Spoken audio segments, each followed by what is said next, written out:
You're watching Northern Crimes. The Pacific Northwest highways are often shrouded in fog.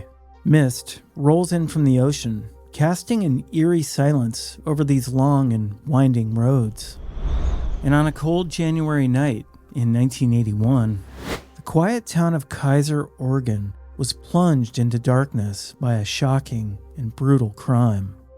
Inside a dimly lit office building, two young women working the night shift as cleaners were unaware their lives were about to change irrevocably. Little did they know, a man had slipped into the building with deadly intent. Within moments, he attacked.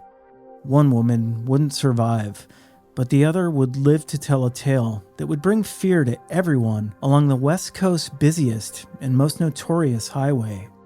This is the true story of the I-5 murders, and this is Northern Crimes.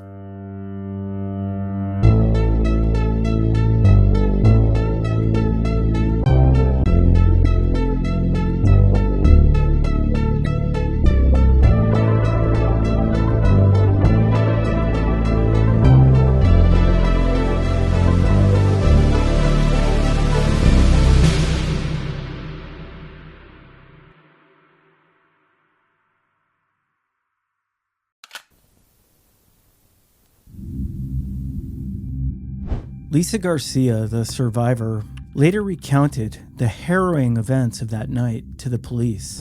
She and her coworker, Sherry Hall, had been casually chatting while cleaning the offices.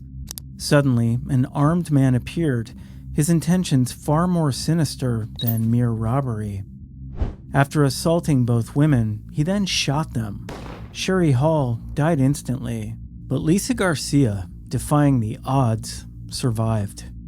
Her survival would later provide investigators with a crucial piece of the puzzle, leading them to a dark truth that had been haunting the I-5 corridor for months.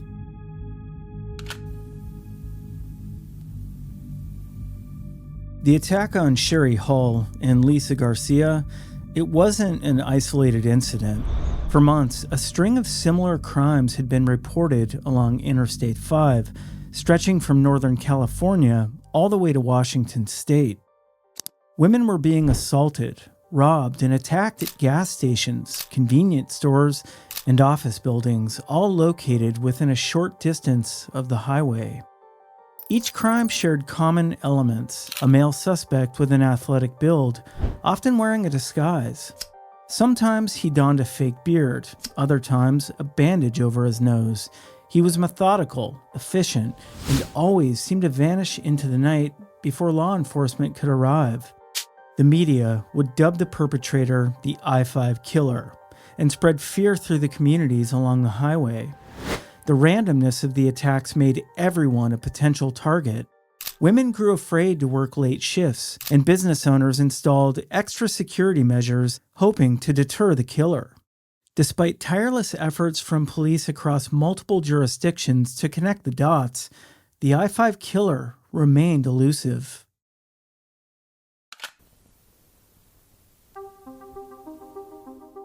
As investigators delved deeper into the series of crimes, a name repeatedly surfaced: Randall Woodfield.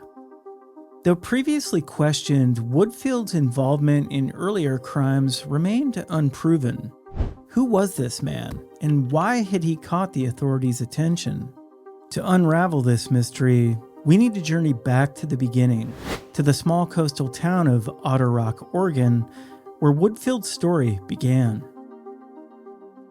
Randall Woodfield was born on December 26, 1950, into an upper-middle-class family.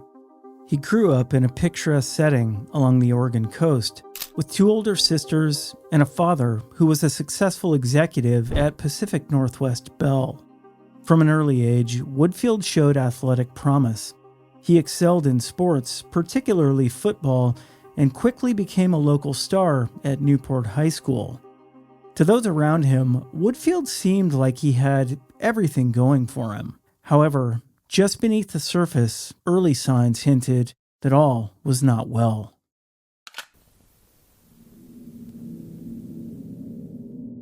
As a teenager, Woodfield's behavior started raising red flags. He was caught exposing himself to young girls, incidents that were quietly swept under the rug to protect his promising football career. His high school coaches, keen on their star player's success, concealed these episodes. When Woodfield turned 18, his juvenile record was expunged, allowing him to leave these troubling events behind. He continued his football journey, securing spots at Treasure Valley Community College and later Portland State University. At Portland State, Woodfield thrived on the football field as a wide receiver for the Vikings. He also immersed himself in religious groups, joining the Campus Crusade for Christ and the Fellowship of Christian Athletes. To teammates and friends, Woodfield seemed a clean-cut, devoted young man. However, his off-field behavior painted a much different picture. Multiple arrests for indecent exposure revealed a pattern of deviant behavior that appeared to worsen over time.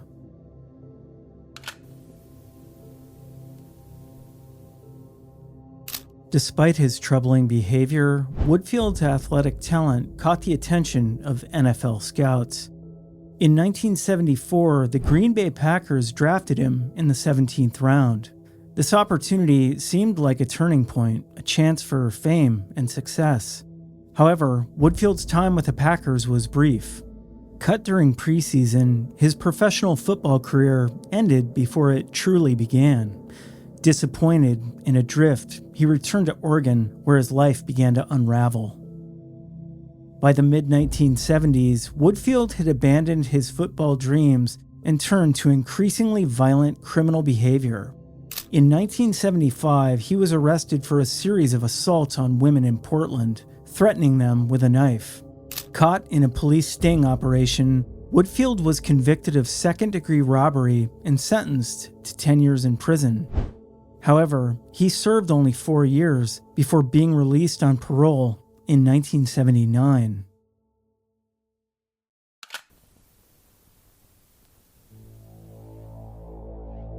Following his release, Woodfield's behavior became more erratic and dangerous.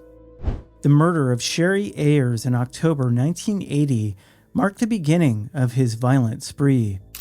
Ayers, a former classmate whom Woodfield had known since childhood, was found in her Portland apartment. She'd been brutally attacked and left to die. Ayers was a University of Oregon graduate and an X-ray technician, well liked by those who knew her. Woodfield was questioned about her death, but without enough evidence to link him directly to the crime, he was released. However, this would only be the start of a series of brutal crimes that would follow. As November 1980 drew to a close, Woodfield's murderous rampage intensified. His next victims were Darcy Fix, a 22-year-old woman, and her boyfriend, 24-year-old Douglas Altig. On a quiet evening in North Portland, Woodfield invaded Fix's home, catching the unsuspecting couple off guard. With cold precision, he bound both Fix and Altig before shooting them. The brutality of this double homicide sent shockwaves through the community. In a chilling twist, investigators later uncovered that Woodfield and Fix were connected through mutual acquaintances at Portland State University. This revelation added a disturbing layer to the crime, suggesting a calculated choice of victim rather than a random act of violence. However, despite this connection, law enforcement again found themselves at an impasse. The lack of concrete evidence linking Woodfield to the murders allowed him to slip through the cracks. This left him free to continue his reign of terror along the I-5 corridor. As 1980 faded into 1981, Woodfield's violence escalated. His crimes extended beyond murder to include a string of armed robberies along Interstate 5. On December 9, 1980, he robbed a gas station in Vancouver, Washington, wearing a fake beard. 4 days later, he held up an ice cream parlor in Eugene, Oregon. And on December 14, he robbed a drive-in restaurant in Albany, Oregon. He had a distinct modus operandi during these crimes, often using a disguise and brandishing a gun to intimidate his victims. In January 1981, Woodfield's rampage continued. He robbed the same Vancouver gas station for a second time and committed another robbery in Eugene. On January 12, he escalated his violence further by shooting and wounding a female clerk at a grocery store in Sutherland, Oregon. Then, on January 14, he invaded the home of two young sisters in Portland. His cruelty would leave a lasting scar on their lives.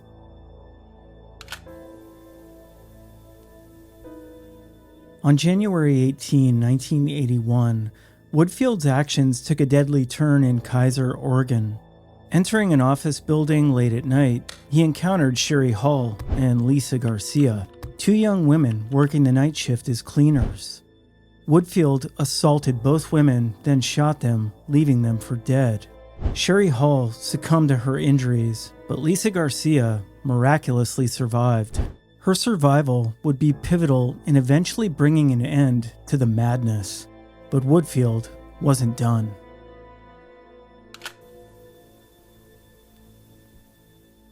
Not long after the attack in Keizer, Woodfield's path of destruction led him to Mountain Gate, California. On February 3, 1981, he entered the home of Donna Eckerd and her 14-year-old daughter, Janelle Jarvis. Both were later found in bed, each having been shot. This double murder shocked the quiet community. It underscored the escalating brutality of the I-5 killer. By February 1981, Woodfield's violent spree had captured the full attention of law enforcement across multiple states. Detectives from various jurisdictions collaborated, piecing together the puzzle that pointed to Woodfield. His erratic behavior, the connection to past victims, and the mounting eyewitness descriptions were tightening the noose. On March 5, 1981, Woodfield was brought into the Salem Police Department for interrogation. Evidence found in his Springfield apartment, including a spent .32 caliber bullet and a roll of tape similar to what had been used in the crimes, provided crucial links. Further, Lisa Garcia's identification of Woodfield in a photo lineup, along with other witness testimony, helped solidify the case. By March 16, Woodfield was indicted on multiple charges including murder, assault, and robbery. In the summer of 1981, Randall Woodfield stood trial in Salem for the murder of Sherry Hall and the attempted murder of Lisa Garcia. The trial captivated the nation, shedding light on the dark and violent path Woodfield had carved along the I-5. After just 3.5 hours of deliberation, the jury returned a guilty verdict. Randy Woodfield was sentenced to life in prison plus 90 years, ensuring he would never walk free again. Randall Woodfield's reign of terror along the I-5 corridor left a trail of devastation and sorrow. While only convicted of one murder, the evidence, including DNA testing in 2012, suggested his crimes spanned much further, involving numerous assaults, robberies, and potential homicides. Woodfield's story is a chilling reminder of the darkness that can lurk behind even the most unsuspecting facades. To this day, he remains in the Oregon State Penitentiary, serving out his life sentence. Though justice was served, the questions of why and how such violence could manifest in one individual remain unanswered. The legacy of the I-5 murders still linger in the mists of the Pacific Northwest, a stark reminder of the unpredictable nature of evil.